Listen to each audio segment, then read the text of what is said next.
The Baton Rouge Police Department has fired one of their own officers after a series of investigations by Unfiltered with Kiran. Tremelle Neldare was placed on administrative leave on Monday. Less than 24 hours later, BRPD confirms he has officially been terminated. This was definitely a secret for Baton Rouge Police Department.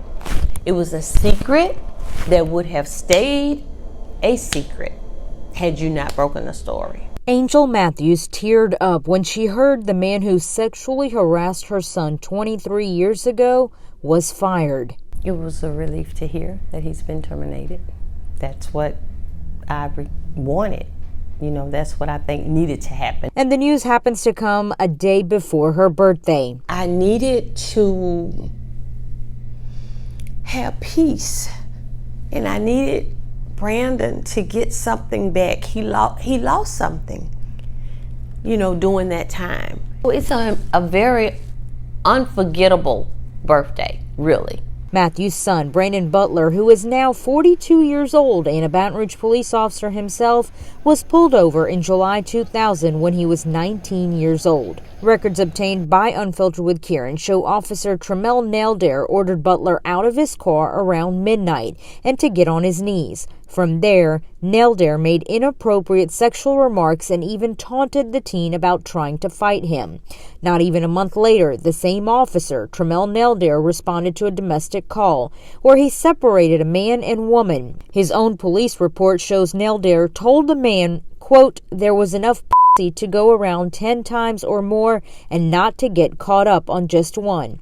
He went on to advise the man, quote, "It did not matter if she could stand on her head and make her whistle Dixie. Sometimes you just have to move on." Then he went inside the home where then BRPD Police Chief Greg Ferries documented that Neldare put his hands inside the woman's private area before offering her 24-hour protection in exchange for cooking for him and giving him a massage. He also wrote in his report that he told her, quote, "Don't call him for money or to give him some. If you want to give up some, call someone else." And that, quote, "Whatever she had and however she threw it on, she got him hooked, but she needed to leave him alone." As we first reported in April, both victims reported their cases to Internal Affairs, which triggered then Chief Ferries to fire him. Police officers cannot be allowed to act like that. In the last 23 years, Neldare moved to the Point Capee Parish Sheriff's Office and Port Allen Police Department. He resigned from Point Capee, and in lieu of termination, he resigned from Port Allen. In March 2023, less than 3 months ago, Neldare was hired back to the same department he was fired from by Baton Rouge Police Chief Murphy Paul and Deputy Chief Myron Daniels. He was brought in at pay step 16, meaning a starting salary of $56,000.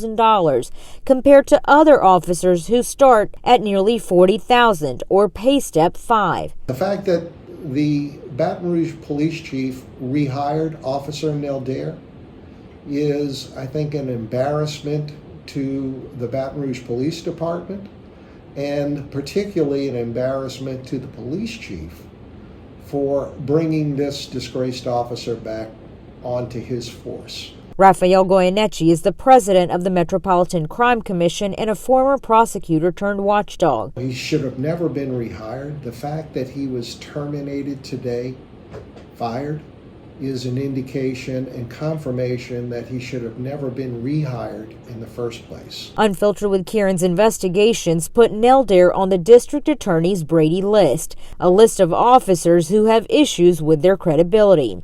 Our investigations also triggered a private meeting between several women and East Baton Rouge Parish Mayor President Sharon Weston Broom. Leading that meeting was the president and CEO of STAR, the Sexual Trauma Awareness and Response Group, Morgan Lamondre. My concerns with the rehiring of Neldare was that BRPD literally fired him for sexual harassment and misconduct. I mean, rehiring him not only jeopardized the safety and well-being of our community, but it also sent a strong message that BRPD tolerates sexual misconduct or predatory behavior of officers.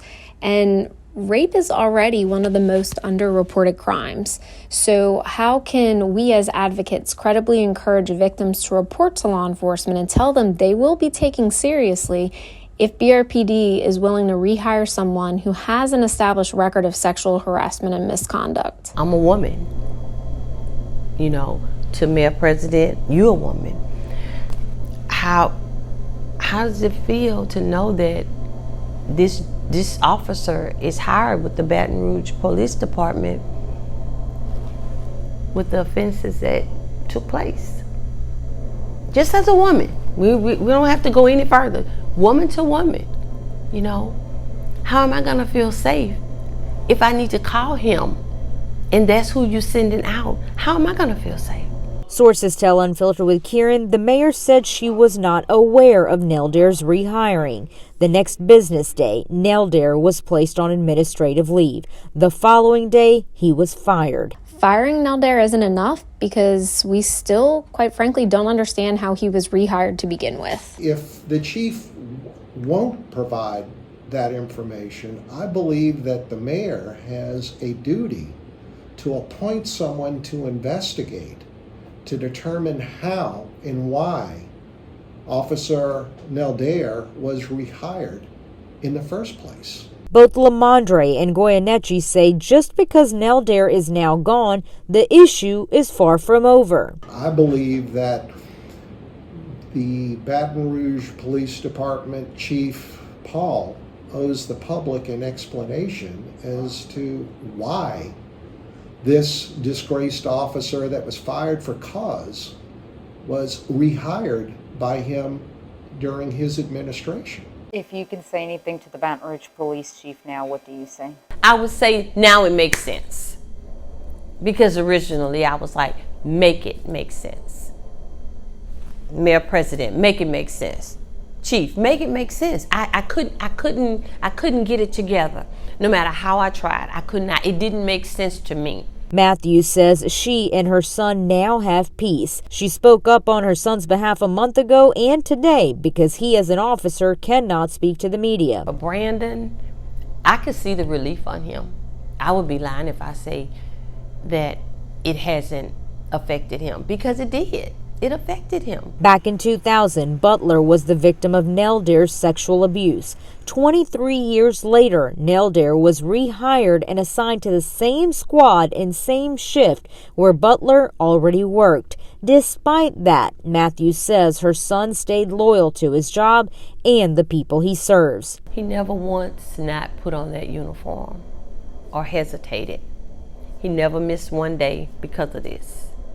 Not one. Her prayer moving forward is that this termination possibly gives Baton Rougeans some hope for the future. We should have an expectation. We should be able to hope that things will be followed through on, hope that things are done the right way.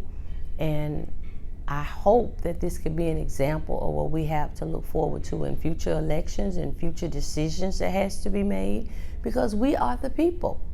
You know, and we are the people of Baton Rouge, Louisiana. And to all the men and women continuing to fight the good fight, we need them. We need them to protect us and serve us. So to them I say, wake up every day, strap yourself, be safe, look out for one another, and keep looking out for us.